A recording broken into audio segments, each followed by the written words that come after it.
Good evening. It's very nice to be here tonight. I've come to talk to you about the subject of Romanian heroes. I think Romania needs them, and I suggest one looks a bit in the past to find them.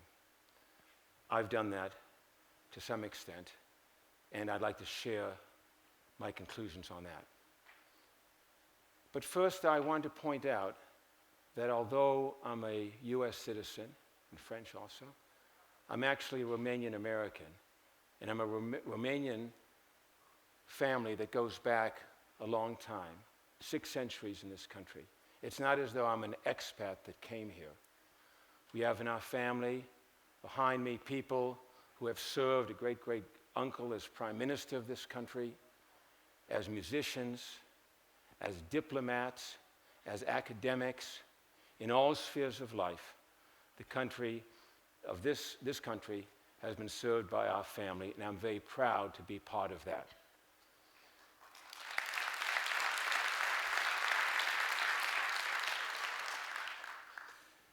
Tonight we want to talk about heroes, and everybody has a different understanding of a hero. You see a few right now. I've had the good fortune of meeting many, which I'll explain why, including right here, Princess Diana in New York, a short time before she died. And I felt that there was something very special about her. She was perhaps perceived as a hero because what she did on the question of AIDS, that she opened it up, and she was brave enough to go out there, breaking the boundaries and trying to draw attention to a disease that was killing people. You also see John Kennedy. John Kennedy was from my state of Massachusetts. John Kennedy was president in 1960, and through his thoughts and his behavior, elevated us. He inspired us. He said one thing that we all recall: ask not what your country can do for you, ask what you can do for your country. And millions of Americans stepped forward to try to figure out how they could help their nation. He then gave us a second challenge, or hope. In 1961, when he sat there in front of the Capitol in Washington, when he became President of the United States, he said, within this decade, we'll put a man on the moon. And 9 years later, the United States put a man on the moon.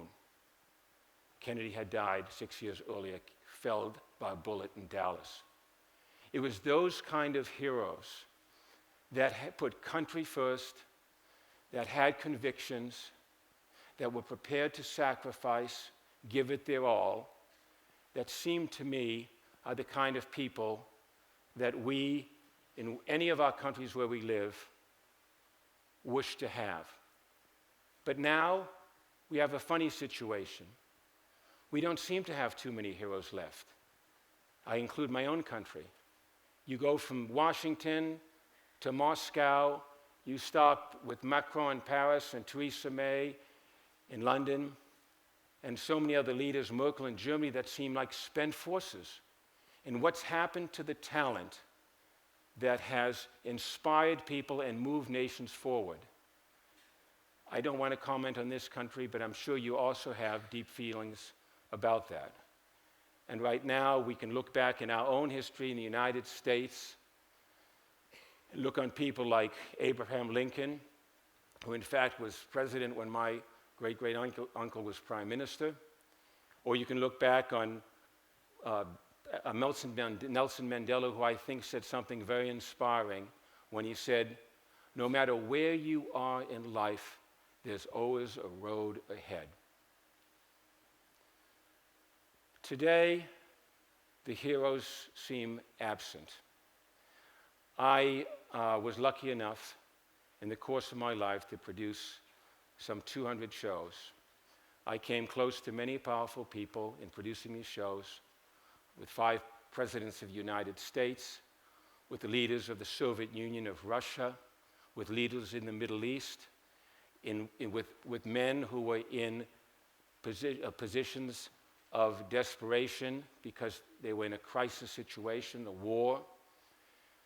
I've seen a lot, And I must say, I've seen them up close. And often I'm asked, who was the one that impressed you the most? And I'd have to say, and maybe you don't remember her, Margaret Thatcher, the Prime Minister of England, in 1980. And I'd done 3 shows with her, and I saw her at a party, and I was watching her. And I said, what makes this woman so special? And I figured it out. It's number one, you get the clear sense she felt, she believed what she said. It ran deep inside her. Secondly, she conveyed it so beautifully, so simply, she can convey her thoughts across. And thirdly, she wanted to take you with her. She wanted to convince you of the rightness of her ideas. Thatcher's just one example, but there are many others. And it's fantastic also that she was the first Prime Minister of England. In these various productions, I've had the good occasion, the good fortune to doing 3 shows on Romanian subjects. One was on Vlad Tepish. My father had written a number of books on Vlad Tepish. I was always amused by the fact that Vlad Tepish's brother, Radu the Handsome, married somebody in my family, so he was kind of a great uncle. Frightening thought. But also a film on King Michael. So we're talking about circa 1940 and his life and his story. And also about Queen Marie, which actually airs tomorrow night at 6 o'clock on Pro TV. So three stories, all different. But what I felt the 2 of the 20th century had were many of the qualities that I talked about when I'm talking about other leaders. They had courage, they had conviction, they had guts. And the amazing thing is, few people knew about that. And we'll explain that. I'll explain that in a second. Let's talk for a moment about King Michael, who died last year. I had the good fortune of sitting with him in 2003 for 6 hours, over 2.5 days. I said, tell me about your life. And I had a kind of agenda, and we went through it one by one, about his relationship with his dad, about becoming king, twice in fact, once when he was 5 years old. And the most remarkable thing about his life, which I think you may know, is that this man was king of Romania with no real power at the time when Romania was allied to Germany. So Germany was allied to Romania in World War II with a leader by the name of Ion Antonescu, and Ion Antonescu was against the allied side. So King Michael always felt that Romania was on the wrong side of the war. And during the war, this young monarch calls Antonescu out of a false pretense to come to discuss the war. Antonescu said, okay, I'll come. And so he goes over to the palace, and he goes inside, and King Michael, young man, says, I think we should change sides. I think we should get out of the war. And Antonescu said, what are you talking about? Who are you to tell me? And they made a gesture, the king, to his guards to come over and arrest Antonescu. And he did, and he put him in a freezer in the palace. And all of a sudden, no one knew what happened to the prime minister. He was gone, and the king was there, and then he arrested the rest of the government.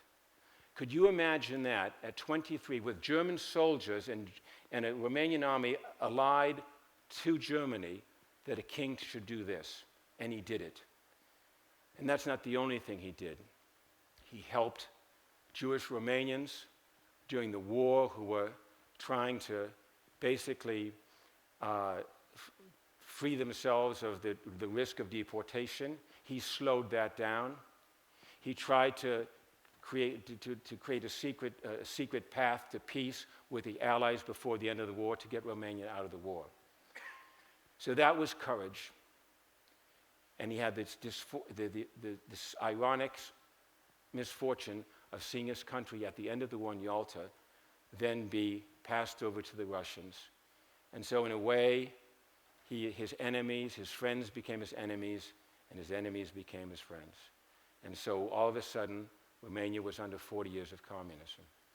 And all of a sudden, the king was in Geneva, trying to draw attention to his country that effectively had fallen under this period that Romania freed itself 20 years ago. Michael, I think when he came back to Romania in 1989, and we spoke about this, 1990 I think it was, and he spoke about what it would felt like to come back to a country that had been gone for 30 or so years. And he said everything had changed. He said the initiative that used to be in the villages had gone. When they were trying to change bricks on a road that was damaged, nobody bothered doing it. They had to get an order from the top. And he said, what happened to their sense of Christianity? They used to believe deeply in Christianity. And so the king was, I'd say, heartbroken because the world that he left when he was forced out of the country in 1948 was not the world he found when he came back. But for Romanians, I think, he was a hero. And when we presented the show, I think everybody understood that he had made a fantastic contribution.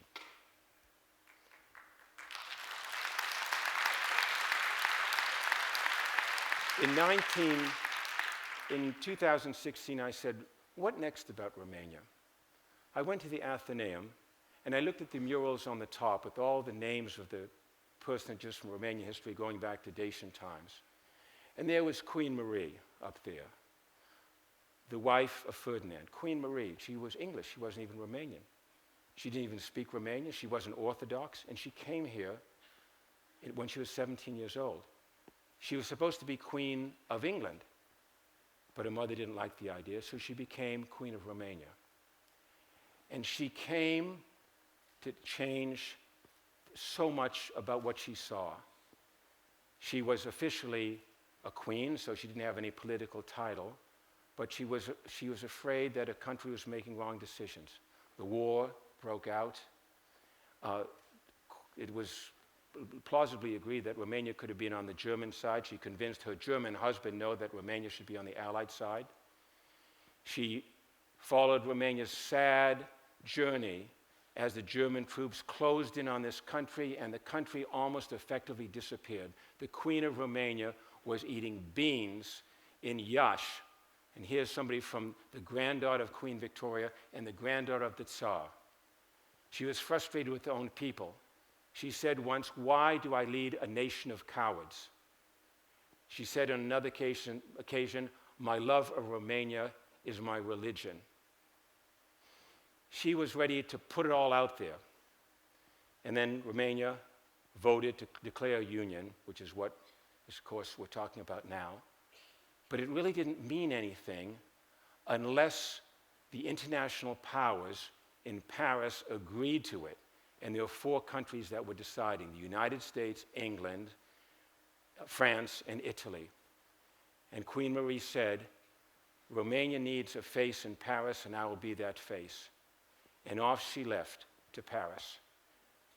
And she performed brilliantly for this country. She confronted the heads of state. She worked the media. She was beloved by the public. She was known as the business queen because she advanced Romania's interest to get a greater Romania, Romania Mare.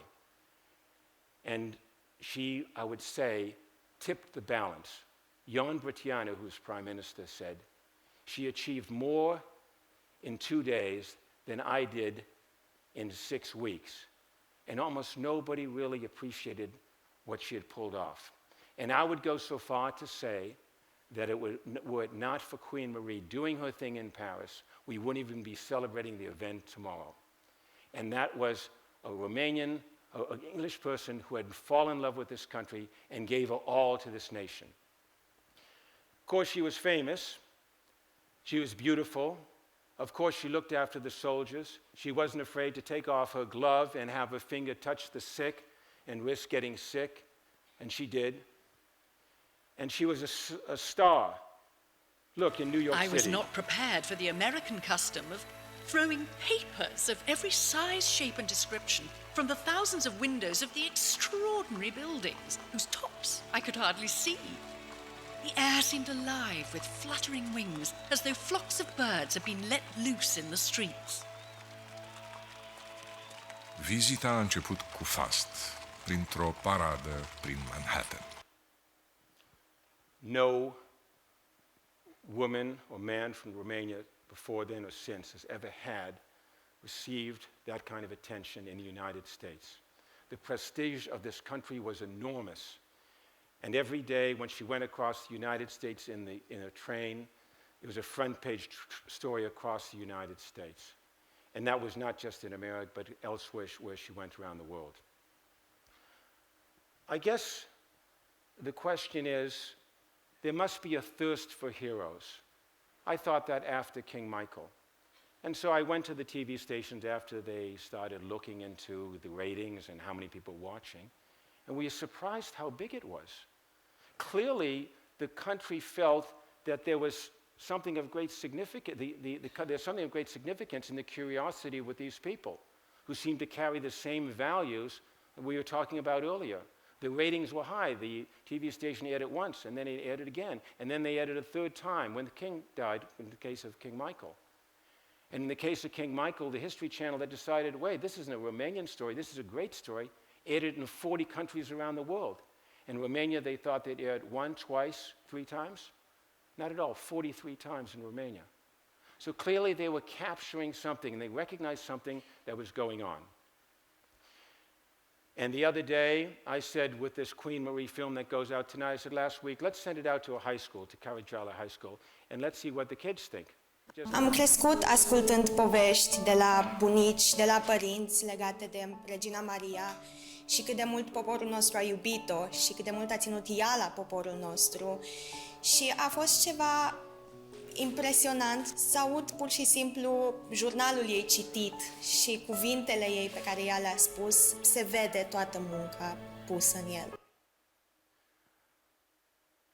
Someone asked me what my motivation is just as I was walking out, and I could think more easily what my inspiration was, which is when I used to drive with my father by car from Paris to Bucharest, and we'd stop in monasteries, archives, fortresses, medieval towns, and I kind of fell in love with this country in this sort of slow journey that felt to me this country was like a warm bath. You didn't want to get out of it. It was so enjoyable to be there.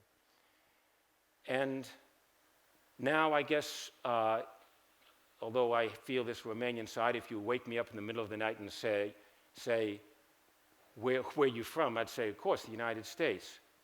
But if you ask me a second question, what do you want to happen in the world as we know it? And I'd say, I would love to see Romania rise to its potential, and for that, they'll need heroes to believe in.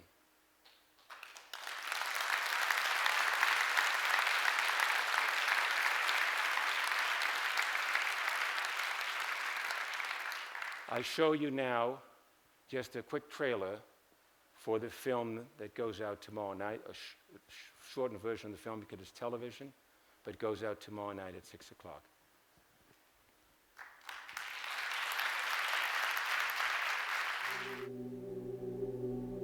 Anul acesta, România împlinește 100 de ani de la Marea Unire.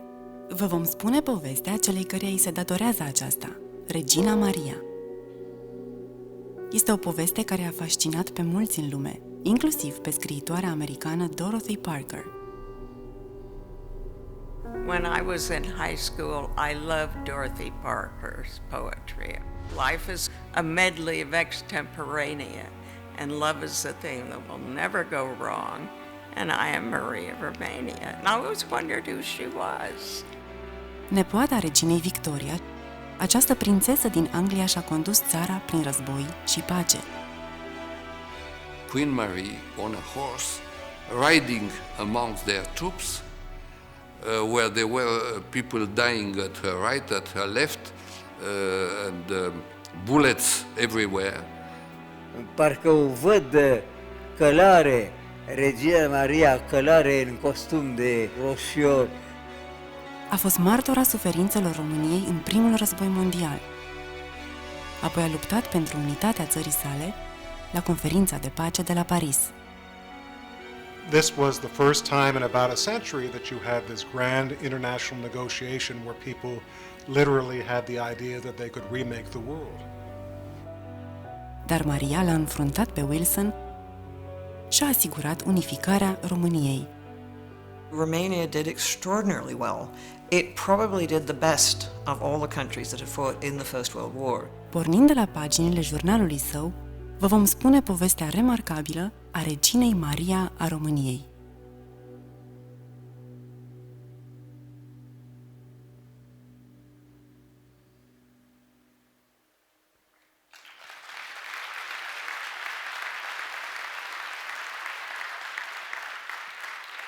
Just with a final note, I'm delighted that this hero is a woman in a year where we put a lot of attention to women. And I've noticed that there's an effort afoot, which we've seen online, to put a woman on a banknote in Romania for the first time. I think it's well deserved. Thank you.